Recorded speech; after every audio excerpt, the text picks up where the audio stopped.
Hey, what's going on? Today we're going to look at custom jewelry, specifically necklaces, chains, that sort of thing. I had a few questions on the channel about how I would create custom jewelry, and so that's really what's spawning this video today. Runs in line with the whole clothing assets that we've been working on out of Blender. There's a little quick demo of a really junky looking necklace and some of the physics attached to it. I think this was maybe version 3 out of the dozen or so different versions that I created figuring out this process.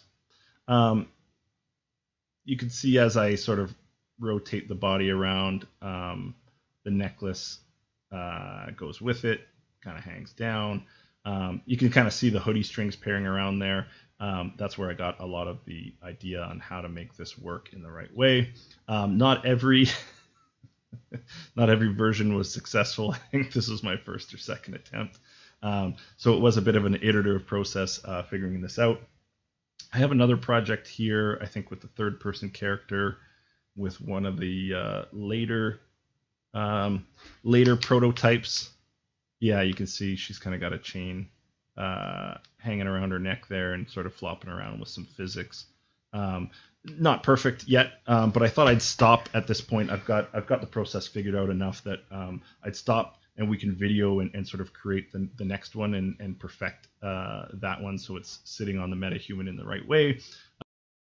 One other thing that we're going to tackle is I've had a few questions around, how do you know this stuff? How are you figuring it out? Those type of questions, and the short answer is I don't. I started learning this stuff, I'm sure I've said it before, in December of last year. So I've been at this 6 months, but just kind of on the side when I have time. And really I apply a lot of reverse engineering. And so in this particular case, I'll quickly show you, and if it makes sense, I'll maybe go into a deeper dive later on in the video. But in this case, a lot of how I figured out how to make these chains work was really taking a look at these hoodie strings. If you're familiar with them on the Metahuman asset, you'll see that they bounce and flow around nice on that asset. And if we take a look into the physics asset for the hoodie, we're going to employ a lot of the same sort of strategy to get our necklace working, is using the same sort of style, physics, and concepts here.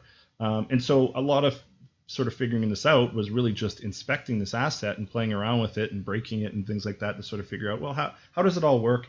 Pairing that with some documentation, reading up on the documentation and sort of doing breaking this and playing around with it at the same time. And that's really how I got a lot of the knowledge.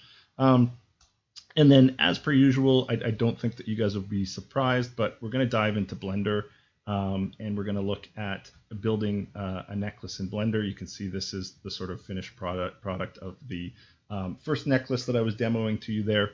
So that's it. We're going to dive in right away, and I hope you find value. So let's go. Hey, so there's something else I wanted to share with you guys, and I really want your feedback and to understand what you think of this idea. If you can flood the comments with positive or negative thoughts, I'm happy to accept that not every idea is a good one. But I'll just start playing with the tool, and you'll kind of get the concept of what's going on here pretty quickly.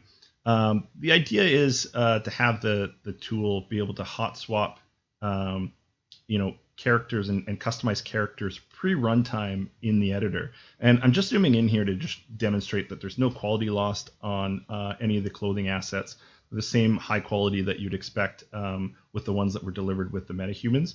And just really going off this idea of being able to customize your character with a plethora of assets at any given time. And the thought here is, just increasing the speed of workflow and increasing the speed of getting to the creative process for folks that are in virtual production. You could try out a number of different looks for a character in a scene.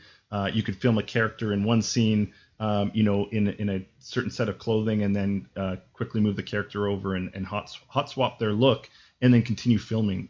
This isn't isolated to just one skeletal frame. So with the Metahumans, if you're familiar with them, they have I think 18 different skeletons. So just demonstrating there with a different skeleton type that it works well with them. I want to expand this to the female asset as well. Continue to branch this out into jewelry and different types of assets. I think I showed you swapping around with the hat.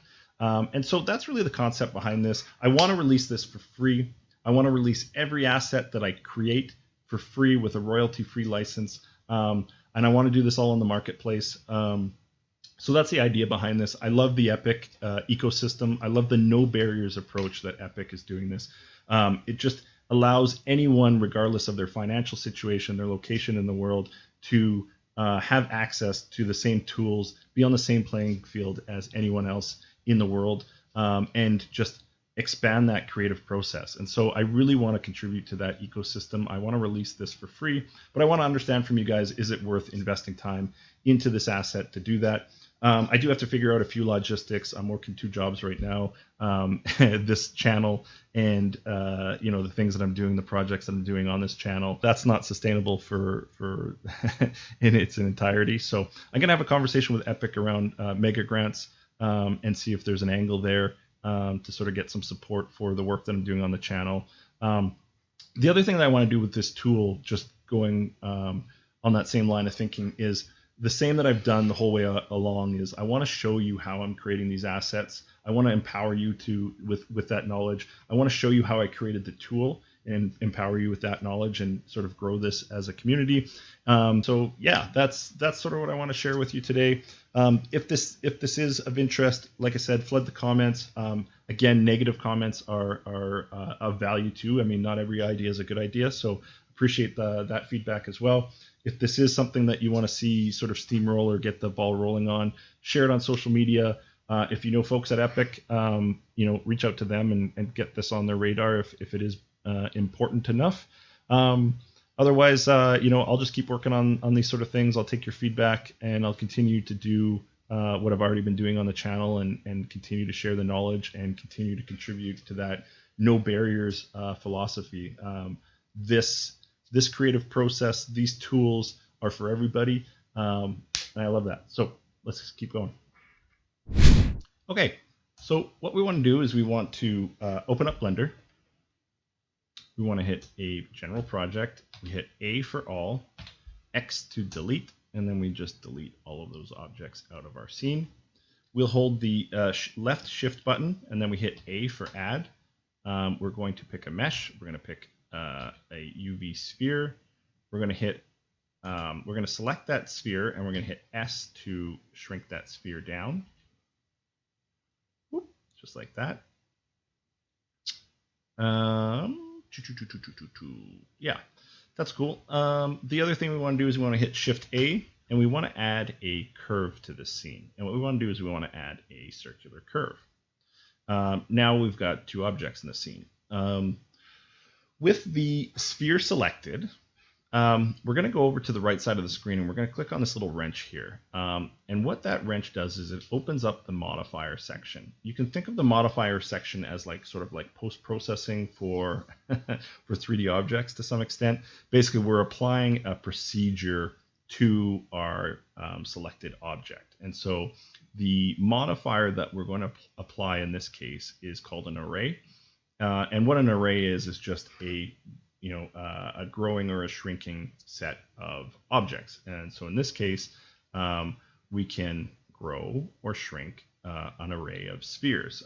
The other place you may have heard arrays from is if you're familiar with programming or in blueprints in Unreal. You'll also have a programming array, which is exactly the same thing. It's just a growing or shrinking set of objects. And in most cases in programming, it's variables. You're sort of just growing and shrinking a set of objects.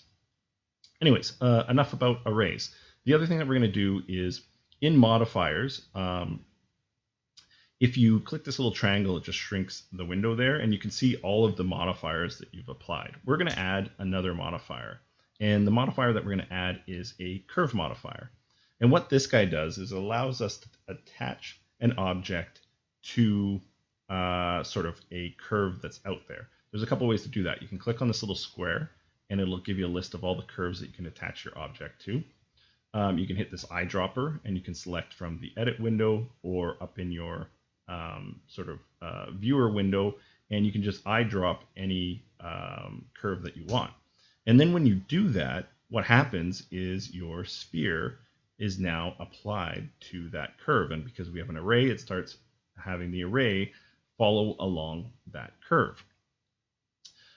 If we close out the curve and we open the array back up, you can now see that we can extend the amount of spheres that we want to fill that entire curve. The thing is that we don't want too many spheres. So because the way I'm thinking is typically we're going to have about one bone for every pearl that's sort of in our necklace. So I don't want like 40 or 50 spheres here. So we want to keep that limited. So why don't we make about 20 spheres? And then what we can do is we can select the curve that we initially created there, the Bezier circle. We can hit S, and then we can just size this down until our pearls are fitting the necklace appropriately. So I'm just going to zoom in here a little bit, and then I'm going to hit S again, and I'm just going to try and use that fine touch to sort of just get that fixed properly. I think that's a little off. Whoops, I'm going the wrong way. See if I can get the touch. Yeah, that seems pretty good. There might be a little space, but nothing noticeable. Okay, cool. The other thing that I'm just noticing here is that when we look at our sphere, it's kind of got this this geometry that we can see, and we want to get rid of that. So with the sphere selected, I'm just going to go up into edit mode, and that's okay that it broke our curve editor there. We'll get it back when we get out of edit mode. And then with the sphere selected, I'm just going to go up to mesh, and I'm going to go to shading, and then smooth faces. And then you'll notice, because these are all essentially the same object, you can see that I smoothed out that geometry, and we actually didn't add any vertices to our object when we did that. So that's just a good way to sort of smooth out your geometry and make it clean without adding extra vertices. Okay, so as promised, if we go back into object mode, we're going to get our curve follower back, and then we're going to have what kind of looks, or is starting to look like, a pearl necklace. No jokes, please. That's what we're making. Cool. What else do we want to do? Yes, we want to add a skeleton to this. So when we bring this mesh into Unreal, we want to be able to add some physics and make this thing sort of move around and feel like a realistic necklace from the real world physics. So in order to do that, we need to add a armature to this object. Before we go into edit mode, we're going to want to apply some of our modifiers. So just a quick word on that. So these modifiers are basically, like I said, they're sort of post-processing procedures that are being applied to our objects in the scene. At any time, you can actually apply these permanently to your objects. And I just want to show you, if you go up to File and you hit Export, and you click FBX, in your export options under Geometry, you'll notice that there's this Apply Modifiers object that's selected by default. And so a lot of the times when you're working in Blender, you can just add your modifiers and you can leave them there, and that's fine because they're going to be applied when you go to export the FBX anyways. But in our case, because we're going to be going in and out of edit mode and we're going to be doing some other things, we actually want to apply these. And I'll just show you one last thing before I actually go ahead and apply those modifiers, because it's basically permanent once you've done that. I'm just going to select our Bezier circle. I'm going to go up to object mode and I'm going to select edit mode. And I just wanted to show you that these four sort of lines come up, and they allow you to manipulate the Bezier circle that we initially created, the curve that we created. So if I select one of these and I hit G, and then I move my mouse, you can see that we can deform the curve in sort of interesting ways. And so you might be able to start to visualize, if you're making necklaces or jewelry, how manipulating this curve in that fashion before you move too far along might be a good option for you. I think we're going to use that. We're going to make 2 necklaces today. The second one that we're going to make a big like sort of junkyard chain. I think we might do that in the second one. So I'm just going to keep this really simple for the first one, but I did want to show you that before we applied any modifiers. So back in the top left into object mode, select our object. There's this little drop down arrow here on the right, and I select that, and I'm just going to hit apply for both of these modifiers. And we broke something. How did we break something? Apply the curve. What is happening? Why are you doing this to me? Who's got a wet towel? Come here, you butterball. Don't make me run! I'm full of chocolate! I don't understand it. Why? Oh, I guess it's the order. I was so confused. Why did you do this to me? Cool. Okay, so those are applied. And then we don't need this curve anymore, so I'm actually going to select it and delete it. And now we just have, because we've applied those modifiers, we just have this mesh that we can do whatever the heck we want to do with. Cool. Okay, next thing we want to do is we want to add a skeletal mesh. So let's do that mode. If I stay in object mode and I hit Shift A, there's an option down here called armature, and we can add a single bone. And what we can do is we can select this bone, we can hit S for size, and we can sort of shrink that down. We can hit G, and then if we hit Y, and it'll pull it along that axis, we can center it in the middle of one of our pearls. We'll notice that the armature is hiding behind the mesh. So over on the right, this little running man symbol, that's the armature symbol. In the viewport display, we can click in front, and that just makes sure that our bone always sits in front of a mesh, just like that. Just makes it a lot easier to work with. Okay, so then we can continue on with our bone selected. We can hit R, and then we can rotate that into place. We can hit G, and sort of drag that into place. What we can do now is with the bone selected, we can move into edit mode. And in edit mode for armatures, you can actually select different parts of the bone. So you can see that I can select the front of the bone, the whole thing, or I can select this little back manipulation object. So most of our work is done with this sort of front selector. I'm just going to hit G to drag that larger. And it's very important to sort of rotate around your object. Otherwise, you could be deforming the Z-axis or something like that without even knowing. So that looks like it's pretty well in the center of our pearl. Pretty happy with that. It doesn't have to be perfect. And then again, with the front of the bone selected, you can hit E. And once you press E, it's going to extrude a bone, and it allows you to just mouse around and pull that to where you want. So you could just pull that to the next place in the pearl. And you could kind of just go along your merry way and sort of create this armature by hand. Important to note, same point that I made earlier, that if you're not constantly rotating and checking every bone you're making, you can easily, from this view, think you're doing a good job, but then be screwing up your Z and Y axes. So just undo that and make sure that you're taking into account every which way as you're creating this sort of skeleton. And then once you're happy, you can move on to the next bone. So that's how you do that manually. Again, I think this is how we're going to do the second necklace that we build here. So I'm not going to actually do this. I'm going to hit delete on each of these bones and just delete them out. And then this armature that was created, I'm actually going to delete that out of the scene as well and just hit delete. Cool. That is gone. And the reason for that is there's actually a quick way to generate an armature here. And I'm going to show you a little cheat way to do this. So make sure we're in object mode, hit Shift A.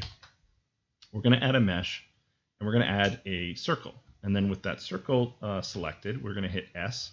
And we're just going to resize that circle so it's basically sitting somewhere in the center of all of our pearls there.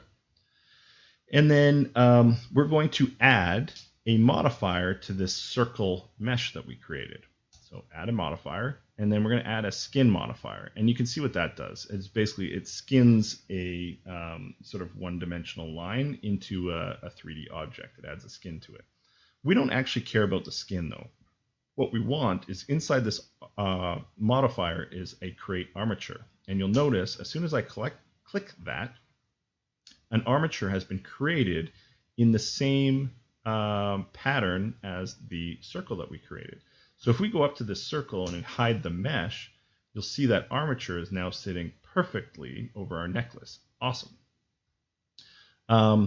So that is great, but the armature just kind of looks a little bit funny. So when the armature comes in by default, it doesn't use the normal look and feel that we're used to. So if you click this little man again, that's our armature section, and you go down to display as, it's saying stick. We don't want the stick. We want octahedral. Yeah, that's how we like our bones to look. Cool. Now we've created the skeleton. If you don't have this checked in front, just make sure that you check that. And what it's going to do is, like I said before, just make sure that we can always see the bones through the mesh. Cool. We don't need the circle anymore. We can actually go up and delete that. We've got our armature, we've got our original sphere mesh, and we're good to go. So we've come along far enough that I think we should save this. And so I'm just going to call this YouTube necklace demo. That's you guys. Okay, cool. That's saved just so that if we screw something up, we can always come back to this point. Cool. The next thing we want to do is up in the top right, we're selecting our sphere. We're going to left click and drag this, and we're going to drag it over top of the armature, and then we're going to hit shift, and we're going to let go, shift, let go, continue to hold shift, and then basically that's going to parent the sphere into the armature. And we want to link this sphere and this armature together. So I'm going to select the sphere, I'm going to hit shift, select, and then it's going to select all of those items in a row. I'm going to hit Control P, and this menu is going to come up. This is the wrong menu. So just an important piece. If you get this menu and it doesn't say with weight painting, it just means the order of operations, how you selected things, is backwards. So in our case, I think we selected the sphere first and then we selected the armature. We actually want to select the armature, hold shift, then left click the sphere, and now hit Control P, and you'll notice the right menu comes up. So if you ever see that happening in the future, that's what's going on. It just means that you click things in the wrong order. Okay, so it says set parent to with automatic weights. So essentially, we're parenting these objects together, and we're weight painting the armature with the mesh. And I'll explain that in a sec, how that all works. So if I click my sphere, which is our object, and we go up to object mode, we can now access this area called weight paint. And when I click on that, you'll notice that the object has this painted color on it. There's going to be painting on your mesh associated to every single bone in your mesh. So if I actually went over here to the vertex groups, and you can access those under sphere, under vertex groups, and you can see the bones there. But I'm just going to do that in the side here under this little vertex tab. It's that little triangle thing. If we cycled through these bones, you can see that each bone has some weight associated to it against the mesh. And so that's how that all works. So when we selected that with automatic weight painting, it selected how the mesh was going to attach to the skeleton automatically for us. So that's pretty cool. That's done. The other thing we can do is if I go up to the top here on the top left, go back to object mode, and then on the right here, if I click this pose section, we can go into pose mode. I can pick a bone, any one of them, and select it, and I can hit R, and I can rotate that bone, and now you'll see that because of that weight painting, our mesh is now attached to our skeleton. The one thing that we want to pay attention to is where our skeleton actually breaks, and so you can see it actually breaks in between those two bones. And the reason we want to pay attention to that is we want to mark that to know where that position is when we import this back into Unreal. And so when we apply the physics, if there's a break in the bones, then they're actually just going to come apart and then the necklace is going to slide off from gravity and just fall to the ground. So we want to denote this area so that we can kind of put it at the back of the neck, and we can treat the physics assets a little bit different when we set them up in Unreal there. So anyways, that's the break. And we just want to go into here into edit mode. Actually, we want to go to object mode. We want to click our mesh, not our armature. We want to go into edit mode, and then we want to select a vertice on this this pearl that we identified. We want to hit L, and it's supposed to bring up all the linked vertices. Just going to select a few more vertices there and hit L. No luck. Why is it not selecting? Oh, come on. It should be. I've done this a million times. Why are you being difficult? Ah, there we go. I don't know why that was being difficult. Basically, the way that it's supposed to work is you pick a vertice and then you hit L and it will select, like it's done now, every other vertice that's attached to a single object. Anyways, we finally got that pearl selected, and what we're going to do is we're just going to add a little bit of color to our object here so that we can just quickly identify and see where the back of our necklace is. So with the material section open on the right here, I'm going to add a new material. It's fine that it's white. I'm going to go over to this plus sign. I'm going to add a second material and hit new. And then with the second material selected, I'm going to change the base color to red. Doesn't matter which one you pick. I accidentally let go of the selection of our sphere there. There, okay. And then in the viewer, with your ball selected, we're just going to hit assign. And what that is doing is it's assigning that color to that object. So now if we go up to the top right here and we click on this third viewport shading ball and we go back to object mode, you'll see that this one ball is turned to red and the other balls are now at this default material 1. So we've sort of just added some color to sort of denote where the back of our necklace is. So that's pretty cool. Okay, next piece. We've got our mesh, we've got our skeleton. We could import this into Unreal as is, but there's one more piece that I want to do before we get out of Blender. And essentially, we want to make sure that whatever object we create in Blender that's going to be present on our character is set up correctly so that it's easy just to place it on them in Unreal. I'll show you what I mean by that. So if we go to our Unreal project, just find a project where your character that this necklace is going to end up on has a metahuman already. That's sort of the character that I'm going to target here. Under the metahuman section, under common, you have a whole set of these preview assets. And if you click on these, all that these are for the different types of metahuman bodies that are out there. They're just a preview of the naked asset on its own. And so what I want to do is I want to export this so that I can just put the necklace and position the necklace around them and make sure that it fits appropriately and is sized appropriately before we export it. Just saves us a lot of finicky sort of messing around and when we try and attach this and pair this to our character, that it's already done ahead of time and it's just way easier. So anyways, the character that I'm going to target is the male, medium, normal weight body preview asset. So I'm just going to select that asset. I'm going to hit right click and then I'm going to say asset actions and I'm going to export.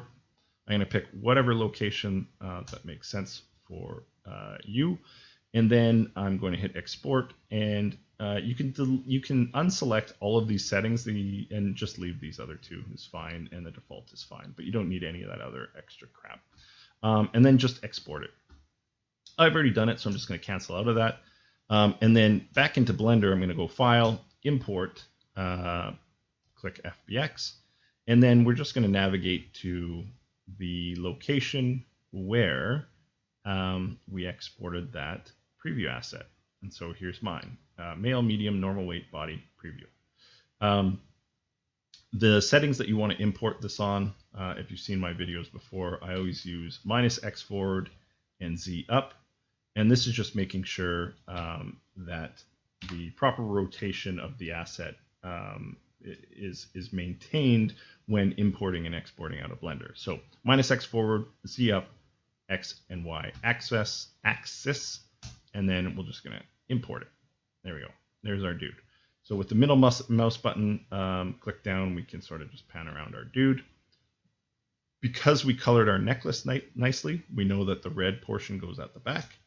And then we're just going to select our mesh and our skeleton, and we're going to hit G, and then Z, and then we're going to move our mouse, and we're going to slide that up. We're going to hit R, and then Z, and we're going to rotate the item till the red ball is at the back. We are going to hit S, and we're going to size that way down. I'm going to hit the delete key on the number pad. It's important to hit it on the number pad, not the other one, because you'll delete your objects. But on the number pad, the period or the delete key, and it'll just focus in on whatever object you have selected. It just makes it easier to manipulate and rotate around. So we're going to hit G and then X and slide that forward onto his neck. I'm going to size this down. Those balls still look pretty darn big. That's a little too small. Oops. I think that's about right. G, X, I'm going to get that right on his neck. I'm going to hit R and then Y, and I'm just going to rotate this guy down like that, just so it has a little bit more natural placement. This will help us too when we get the physics into Unreal.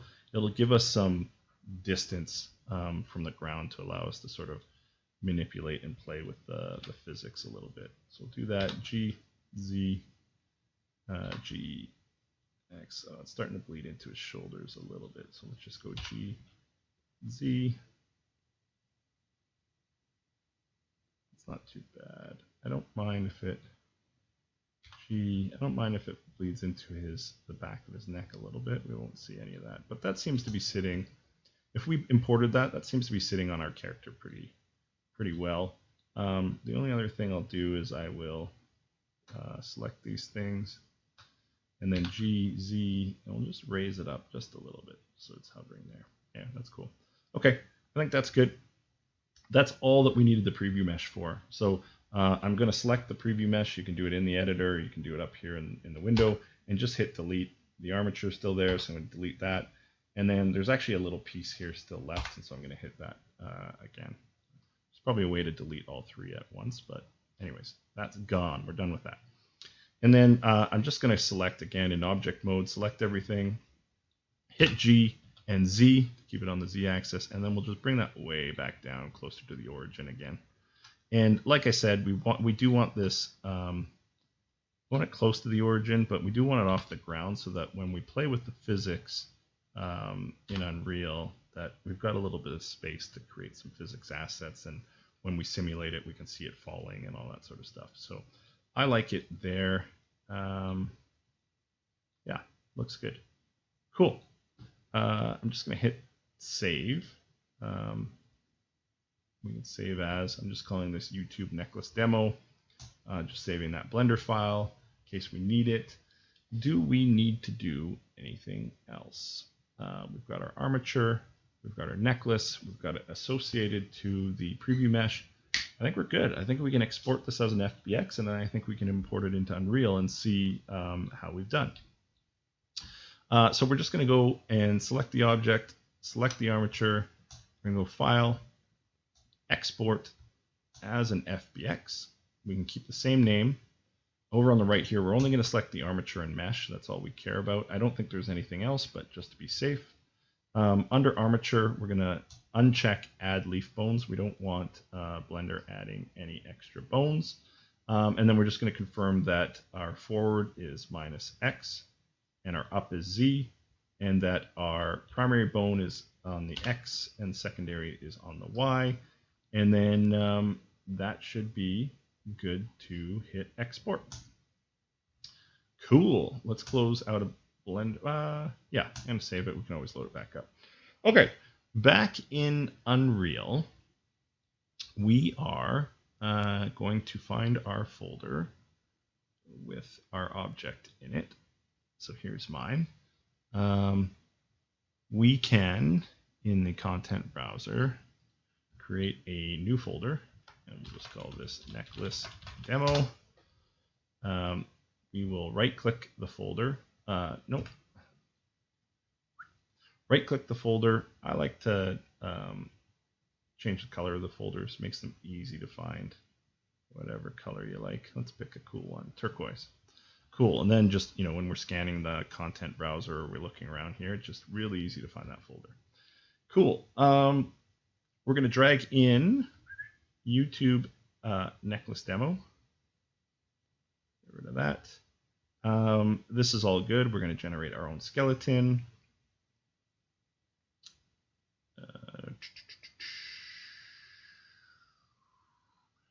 We want Z, the rotation Z minus 90. That's just going to make sure that it's rotated the right way. Create our own materials. Yes, yes, yes. These are all good. Okay, so we're just going to import all. It should generate a physics asset for us, which it has. So I'm just going to select all these objects. I'm going to hit Control S just to save them. And now they're all saved. And then let's inspect what we got here. There we go. That looks like what we created. Very good. Let's check out the physics at the top right here. I'm just going to close some of these other windows that I have open. Just have too much from when I was practicing this to get it right for you guys. So we're just going to close all that. Cool. Okay, let's open this back up. There's our necklace. Looks great. Here's our physics asset. So we're pretty lucky. This is good. It looks like that generated the physics asset pretty well on our behalf. Let's just see. Yeah, this is cool. I'm going to generate another physics asset here. So there's a couple things that I can show you here. This is where things are a little bit, can get a little bit confusing if you're not familiar with this. How to explain everything? Well, number one is if I deleted everything here. On the left, you've sort of got your skeleton tree. If I went and selected all of that and deleted it, I've now deleted all of the physics that were generated for my necklace. If I ever wanted to regenerate that or change the settings on how it's generated, I can do this down here on the bottom right in Tools. I can select the minimum bone size. I can tell what type of capsule I want the system to use. I can tell the dominant weight, how to orientate the bone, do I want it to build constraints or not, and then how I want those constraints to operate. There's a bunch more settings in here, minimum weld size, hull count, max hull vertices, all that sort of stuff. So if I hit generate all bodies again, it's going to regenerate our physics. And you can see that because of the settings that are applied here, I think there's one that says create one for every bone. Yeah, create body for all bones. When we regenerated it, instead of using the default that it had originally, it now has created a shell, a physics shell for every single bone, which is actually pretty cool. So I'm going to select this outer capsule because we don't need that. Basically, it's creating a whole big physics object for the entire necklace. And we want to take advantage of these individual capsules to work as our sort of physics engine for this necklace. If I hit simulate now, you can see that the physics are there and simulating. And you know what? If I went and reselected all of these bones, because we know they can generate on their own, and delete them, and I hit simulate on the physics, you'll see with no physics, no capsules and things created, nothing's going to happen. There's no gravity. It doesn't know what to do with those objects. It's just static. So let's regenerate those bodies. Let's delete. Well, let's leave this big capsule because I can show you why I'm deleting it. You see that? It just doesn't really make sense. So I'm just going to delete this huge capsule. And we can kind of start playing with our physics a bit. I just want to see how that's operating. It's actually not too bad already. there's a couple of components here. So what there are is for each bone, there's sort of a capsule that's connected to each one of these bones that it's generated. Those are, I mean, you saw that sort of pill-shaped object that was there. And then there's also these constraints. And so you could go, you could build this out manually by hand. You could go through, up in the options, you can actually show all of your bones. And you could go through each one of your bones and you could build a capsule for each bone. You can just, right-click on this, add shape, add a capsule to your shape. And then you can also build out a constraint. So I'm just going to hide out those skeletons. We're not going to go into that detail, but that's all there if you're curious and want to reverse engineer some of this stuff. So hide bones. Okay. So then this just brings us, all it's showing is just all of the different capsules. And then when you click on a different bone, a capsule that's associated to a bone, it's got this little chart of what is this bone linked to. So in this case, bone 1 has a constraint to bone 2. And if I, just thinking the best way to sort of show this, because it's kind of hard to see the way that it's displaying right now.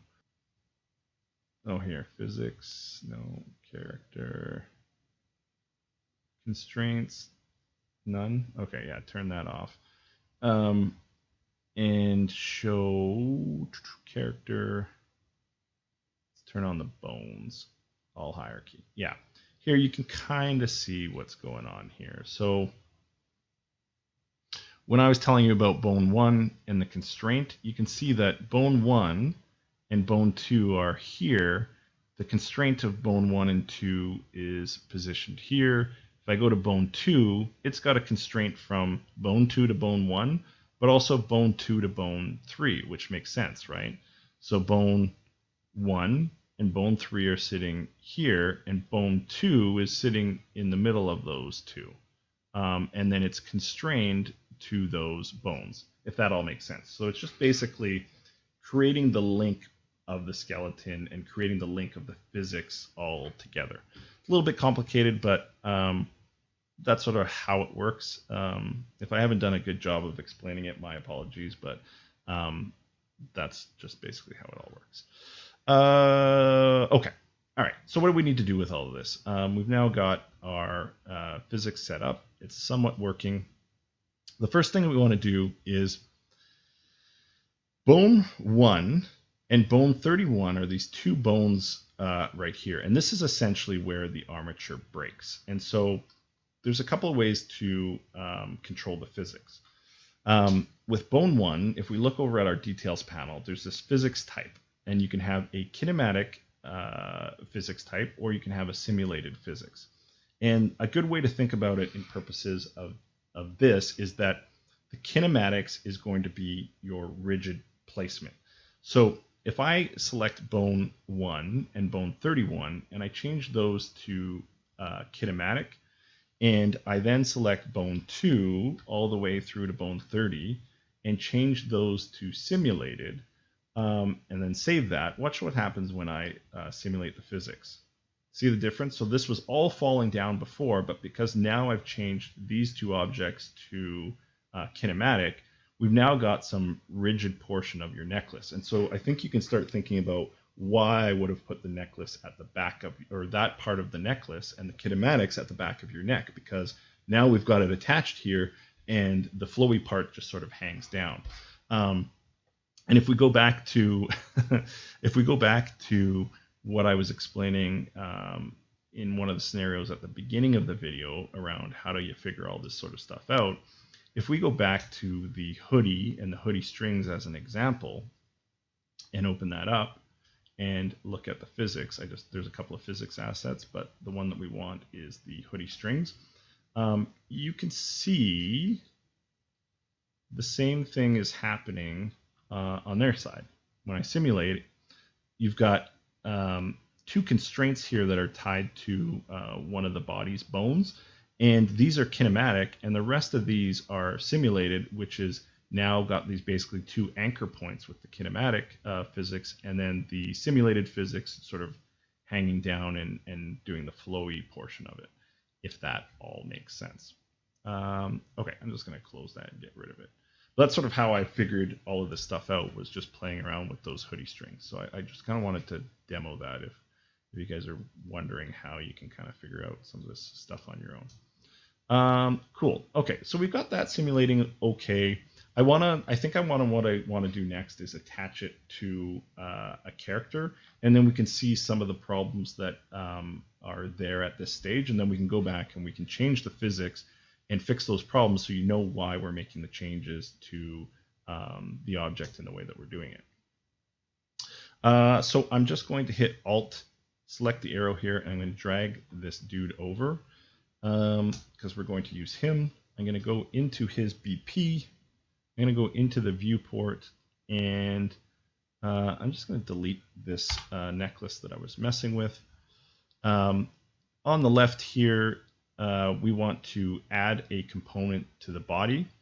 And if we go back to the viewport here, and we find our folder, which is nicely colored, so it's easy to find, and we select our necklace, what happens is when we go back to the BP and we say add a component, you'll notice that under skeletal mesh, it's actually got our necklace already selected. So we can just click that, and then it'll actually add our particular necklace, and then we don't have to go and set that up and type in the name and all that sort of stuff. Okay, so what do we want to do with this necklace? We want to parent this to a neck bone, because it's obviously going to be attached to the neck. Then we want to, with this mesh selected, sort of move it into place. I'm just going to hit Control Z because I don't have snapping on. I'm going to turn my snapping on at 10 degrees. That is fine. Select that mesh again. And then when we rotate, we can get a, whoops, I'm not sure what happened there. When we rotate, we can get a even 90 degrees if we didn't mess everything up there. Let's try it again. Select the mesh with snapping on, 90 degrees. Beauty. Okay, cool. And then I'm just hitting W, and we can slide this necklace into place. And because we did all that work with the preview mesh, that's actually sitting quite nicely on our dude. We may have to pull it forward or something like that, but for the most part, it should sit nicely. And even if we keep it a little bit higher than it should be, because we're going to be applying physics, it's going to fall into place where we need it to. Okay, let's compile and save that. The other thing that we're going to want to do is that on this necklace, the best way that I found to make this work was to simulate the physics and then compile and save. And let's just go out and have a look at what we've done. So in the viewport, looks great. If we drop down the play and we actually just simulate and hit play, we can kind of see what's happening here. So we've got our dude. If we shake him around, nothing is happening. So physics aren't being applied to this asset yet. So why is that? Let's go back into the BP. I found that if you want the physics to simulate, you need to turn on your collision. So in the collision presets, we could put block all, but I'll show you what happens there. It goes a little crazy. Yeah, you can see that our necklace is in there, and it's sort of just kind of bouncing around and doing some crazy things. And it just sort of falls through. I found that the best success I had with this was actually to go into custom. Leave all your blocking on except for pawn. And the reason being is there's a whole bunch of physics associated to your character, and sometimes those can interact with any of the objects that you're adding to your character and send, your necklace continually bouncing and flying around and doing all types of crazy stuff. So I found the best success was to put on the custom collision and then just leave the pawn off. and then the pawn, because if we click on any of these objects, you'll see that your character has been set up as a pawn. So anyways, it'll just make sure that we're not interfering with any of the other pawn physics that are already there. Okay, now when we turn that on, our necklace starts simulating some physics, but it's going through our body. So how do we get around that? Again, if we refer back to this hoodie asset, where is it? We take a look at this hoodie asset and the physics that they set up, you'll notice that they've put in this, they've got all their physics set up for the strings, but then they also have this big sort of block physics as well. And so when we simulate, you'll notice that the strings just fall flat on top of that block. And if I was to go, for example, and delete that block away, watch what happens. So they're having the exact same problem that we're experiencing now, and we're seeing how they actually solution for that was they put a block of physics across the chest. So we can do something similar. Oh, look at that. That looks great. I'm just gonna. Sometimes you'll just have to go out and back into the physics asset for whatever reason. It likes to be a bit funky. Okay, so what we want to do is we want to make it so that it doesn't fall through the body. And so we're going to do something very similar to what they did. We're going to click on bone 1. We're going to add a shape. We're going to add a box. We're going to click on that box and hit S. Sometimes it doesn't play nice, so you got to click off and then on. Hit W or whatever first. I'm just going to click on the sizing thing here. And then I'm going to shrink this box way down. I'm going to shrink it flat. I'm going to hit W to sort of pull it in behind. And then I'm going to hit R so I can size it this way. I'm going to look from all angles, make sure we're getting this thing correct.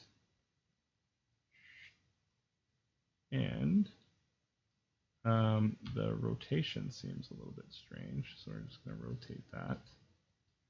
And then I'm going to make sure this is kind of just sitting underneath this thing. And then when we simulate, you'll notice it's still falling through.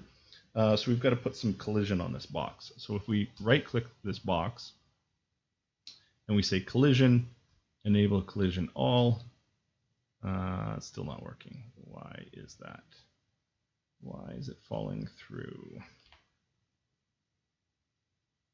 Simulate. Ah, there, now it's working. Was it because it was too high up?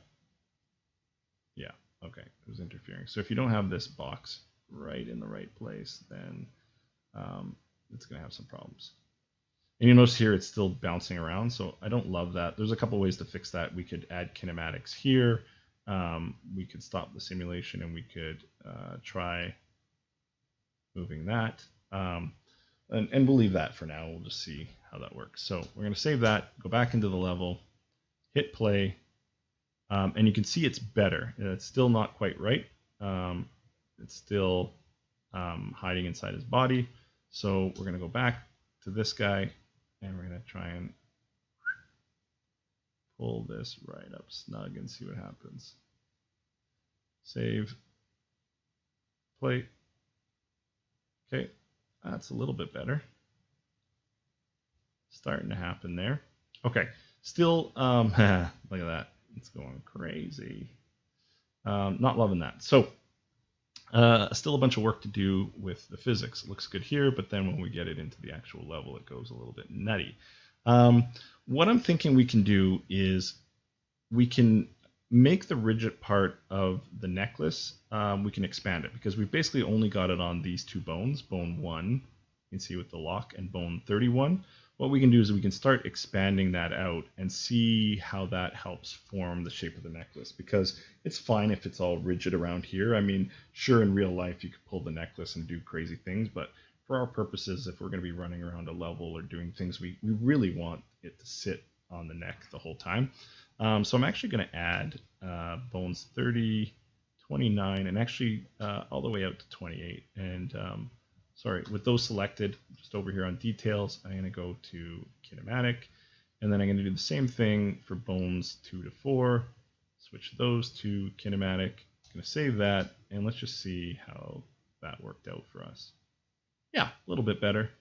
We bounce this guy around. The necklace is still a little too jiggly. We could rotate the necklace a little bit, but I think we might be able to fix this with our physics. Thinking maybe if we take this block, and maybe that's why it was rotated. Just rotate it back that way, see what happens. Does that help? Yeah, again, a little better. Still hopping around a bit. Okay, so we'll leave that. We could add some more kinematics, but for now we'll just kind of leave that as is. The other thing that we want to do is we want to start sort of figuring out how much weight and things we want to add to our necklace. So right now it feels like the necklace is sort of made out of ping pong balls or bouncing all over the place. So I'm going to throw in a really heavy weight. I'm going to throw in like 2,000 kilograms. It doesn't actually represent 2,000 kilograms. I think there's some stuff off with the physics, but you notice right away as soon as I do that, it immediately stops bouncing around quite as much. You know, you're still getting a little bit of bouncing, but it's a lot more stable.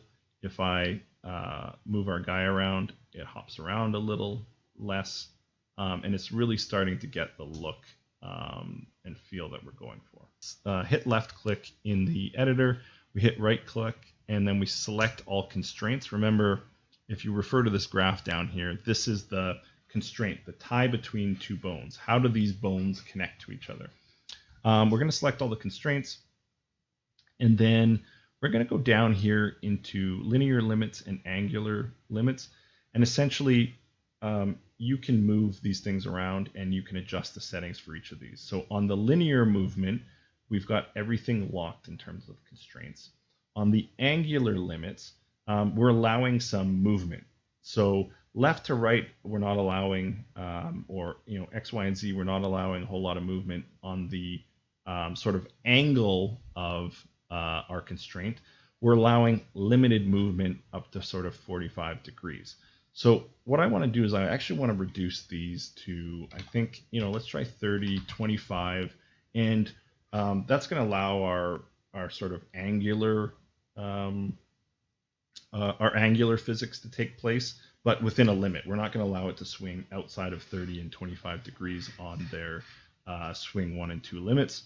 On the twist limit, you don't want this thing twisting. You don't want the individual balls spinning around and having any type of crazy physics there. So I'm actually going to turn that off, and I'm going to put that as the twist limit is down to 0. You're not allowed to twist on your angular limit at all. So turn that off. I don't think we got to touch any of this.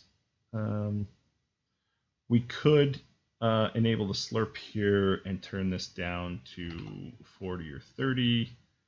Let's just try 40 and see what it does for us. And let's save it. The one thing I don't want to make too many changes, and then you go and it's not working and you're not sure which of those changes are appropriate. So we're just going to test out this now. Okay. And again, it's improved a bit. If we throw him around, it's nice. It's sticking to his body. It's not flipping over his neck. If we go left to right, it's staying on his neck. So we're getting really close at this point. I'm starting to like that. Okay, so we're going to stop that. I think we can leave some of those settings.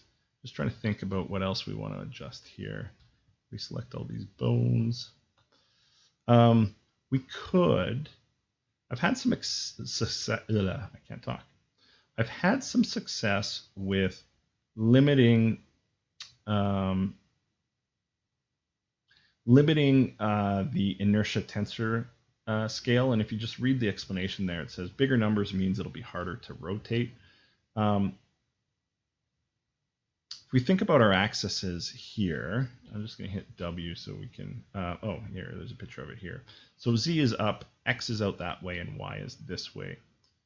We don't mind a little bit. I think the most of the movement we want to happen on the Z axis, but I don't think we want a ton of movement on the X and Y.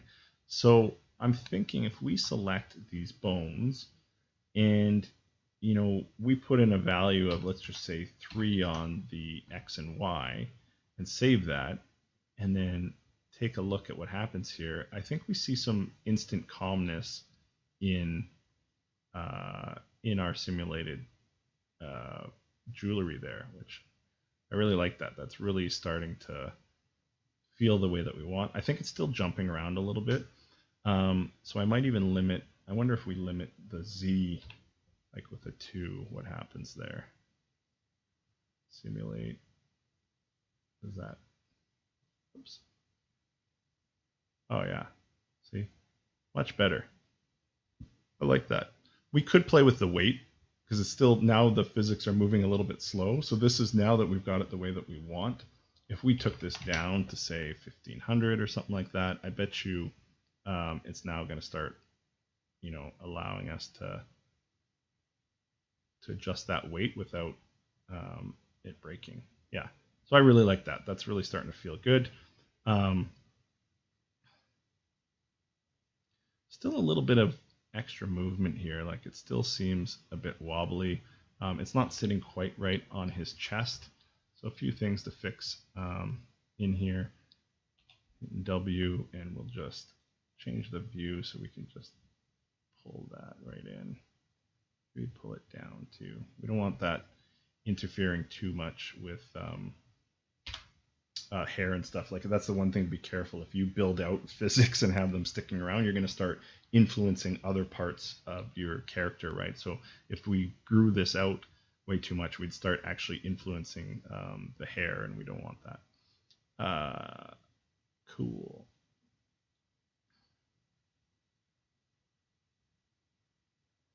Love it. Cool. It's sitting on his chest really well. Oops. Yeah, that's okay. I mean, you can rotate. Oh yeah, it's sticking out a little bit there. We have to slide it over. That might even just be where we have it sitting on his BP.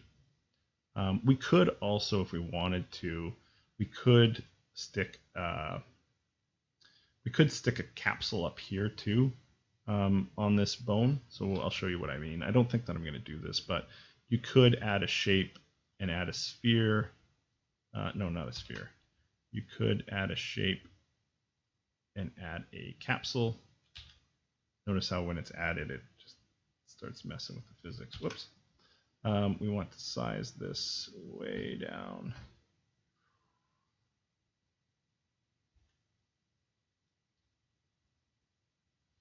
You kind of get what I'm doing here. Is if we wanted to, I'm just going to save this and get out of here. I told you sometimes once the physics goes nuts, it's hard to get it back to normal. Yeah, we could take this capsule and sort of stick it in here like a neck if we wanted to, just to sort of create some physics around the neck there. That could be a decent way to handle some physics. I just want to be careful that we're not adding too much stuff in there.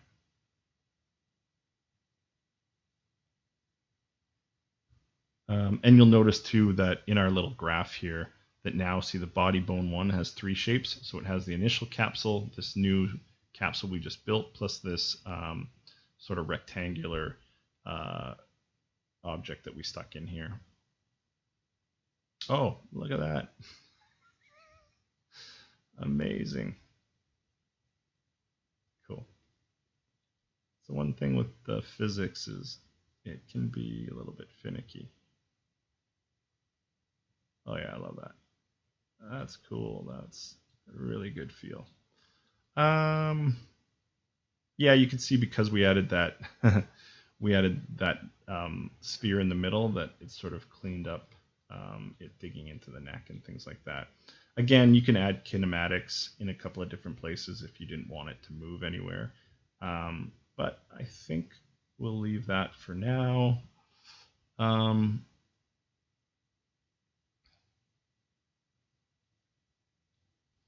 So there you go. That's it for part 1. We're already at over an hour, so I'm just going to cut it short. Part 2, what I'm going to do is on the screen in front of you, we'll create this chain and get that built and put around the character. We'll do that in UE5. I'll make an attempt to do that in UE5. We'll streamline it, so I'll keep the video under 15 minutes. I think now that I've explained everything in detail, I'll just zip through it. So like and subscribe for part 2. Follow me around, and don't forget about, at the earlier part of this video, I really want some feedback on the tool I'm creating, see if it's worthwhile doing. Would love to hear your thoughts on that. And otherwise, next up, we're also going to create the dress. I made a commitment to a couple of folks that I would create a custom dress, have that in the works, and then we'll really dig into the cloth assets and things in Unreal, and we'll try and do both for Unreal 4 and Unreal 5. I think that's the blueprint going forward. Is I'll make excuse me, I'll make a little bit more of a longer, more in-depth tutorial for UE4, and then for UE5 I'll do a second one and just sort of zip through it. So if you're looking for something a little quicker, if you don't want the in-depth stuff, then just watch for that format going forward, and that's how we'll do things. So appreciate you guys, and we'll see you around.